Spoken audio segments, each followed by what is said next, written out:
ప్రభుత్వ డిగ్రీ కళాశాల Kukatpally principal doctor N Alivelu Mangamma ఆధ్వర్యంలో doctor Karunakar, doctor Venu, doctor Vighneshwara Sharma, doctor జానారెడ్డిల మల్కాజ్గిరి ఎంపీ ఈటెల రాజేందర్ను కలిశారు.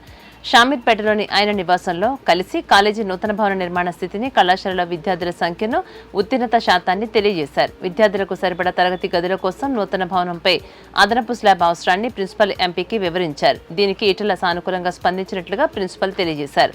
తన వంతు సహకారం అందిస్తానని చెప్పారని పేర్కొన్నారు. అందుకు కళాశాల సిబ్బంది, ప్రిన్సిపల్ మేడం, ఎంపీ గారికి కృతజ్ఞతలు తెలియజేసినట్లుగా కాలేజీ బృందం బీ5 న్యూస్తో తెలియజేశారు.